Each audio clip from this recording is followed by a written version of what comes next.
তো অর্থ রোজগার সবাই করতে চাইছে, ওয়ে আউটটা কি, রাস্তাটা কোথায়? চাকরি করে হবে, এটা ব্যবসা করে হবে। চাকরি করলে কী ধরনের চাকরি, তাহলে সেই ধরনের সাবজেক্ট সিলেকশন।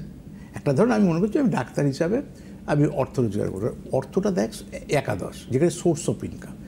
কর্ম দেয় কী কর্মের মধ্যে দিয়ে আমার রোজগারটা হবে, দশম থেকে কর্ম। তাহলে একটা ডাক্তারের অর্থ রোজগার চাইতে পারে, একটা ব্যারিস্টারও চাইতে পারে, একটা জ্যোতিষও চাইতে পারে, একটা ইঞ্জিনিয়ার চাইতে পারে, একটা শিক্ষকও চাইতে পারে। চা পাওয়াটা অসুবিধা নেই, তার কতটা হবে, দ্যাট ইজ একাদশ।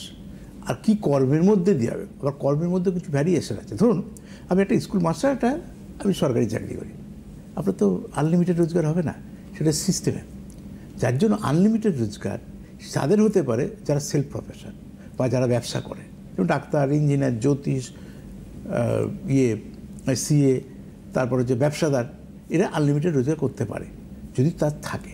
কিন্তু আপনি চাকরির মধ্যে রয়েছেন, যেমন ব্রাঞ্চ ম্যানেজারই ধরলাম, সব থেকে বেশি মায়না পান, কত পাবেন? তাও সিস্টেমে আজকে ঢুকেছেন, আপনার যা মায়না, এবার রিটায়ারমেন্টের পর হয়তো মায়নাটা বাড়লো, কিন্তু সিস্টেমে বাড়বে, সেটা আপনার নিয়ন্ত্রণে নয়। তাহলে আমার কর্মটার উপরও কিন্তু আউটপুটটা আমার নির্ভর করবে না।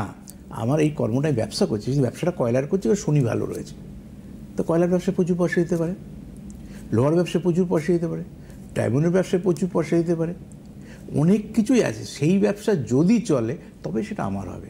ওই জন্য কর্মকারক গ্রহের সঙ্গে একাদশপতি সম্পর্ক নির্ভর করে যে আমার সেই প্রফেশনের মধ্যে দিয়ে কতটা অর্থ রোজগার হবে। তাই জন্য অর্থ রোজগার শুধু ভাবলেই আমাকে হবে না, আমাকে সোর্স অফ ইনকামের রাস্তাটাকে আমাকে মারতে হবে। ওই কারণে যেমন যখন বলি অর্থ চাইছি, আপনি না ব্যবসা করুন, এই ছকটা বিজনেসম্যানের ছক না, থাক ভিগুদে, আমার চাকরি ভালো, তাতে যা এলাম। আপনি অর্থ চাইছেন, আপনি তো সেই 25,000 টাকা মাইনে বেশি পাবেন না, 50,000 টাকা বেশি পাবেন না, ছেলে মেয়েকে মানুষ করার সম্ভাবনা কম থাকবে। তো চাকরি করতে করতে ইনভেস্টমেন্ট করুন না, ওর বাবা তো ব্যবসাদার ছিল না। এবার এই যে কমন কিছু সাইকোলজি আছে, তাহলে আমাকে দেখাচ্ছেন কেন? ছকে একটা প্রবণতা থাকে, বাবা চাকরি করেছে, তারপর ছেলেকে চাকরি করতে হবে। বাবা ব্যবসাদার ছিল, ছেলেকেও ব্যবসার মধ্যেই থাকতে হবে। ও আছে বাবার ব্যবসা ছেলে ডুবিয়ে দিয়েছে, ও চলে গেছে, তার জন্য উপযুক্ত না। আবার অনেক বাবা ব্যবসাদার সারা জীবন কষ্ট করেছে, সেই ব্যবসার ছেলে এসে তার লাইফস্টাইল বদলে গেছে, এরকম আছে না উদাহরণ আশেপাশে।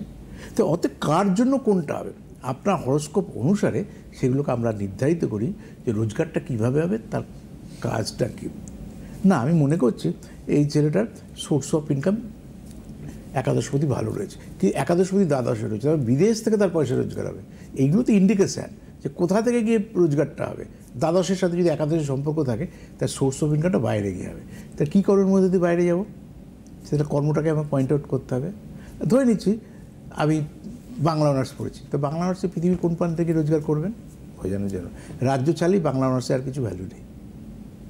এই জন্যে যখন এডুকেশন দিতে হয় না, এডুকেশনটাও জ্যোতিষকে ঠিক ঠিক দৃষ্টিভঙ্গি থেকে দিতে হয় যে আমি কোন সিচুয়েশনে, আজকে একটা বাচ্চা উচ্চ মাধ্যমিক দিচ্ছে, আজকে বাচ্চা গ্র্যাজুয়েশন দিচ্ছে, আজকে বাচ্চা মাধ্যমিক দিচ্ছে, তাহলে আগামী সময় কোন এডুকেশন আউটপুট কী, তারপর কোথায় যাবে, সেইগুলো ভেবে বাবা। আগে যেমন এত ভাবনা চিন্তা ছিল, বহু মানুষ আছে এই এখানে চাকরি বাকরি করছে, পরে বিয়েতা হয়ে স্বামীর পেছন পেছন গিয়ে চাকরি ছেড়ে দিয়েছে, সে গিয়ে আর কোথাও চাকরি পাচ্ছে না, পাবে কী করে? বাংলা অনার্স দিয়ে আর পৃথিবীর কোনো প্রান্তে আপনি চাকরি পাবেন নাকি? নাকি বোম্বে গিয়ে আপনি মহারাষ্ট্রে যাবেন?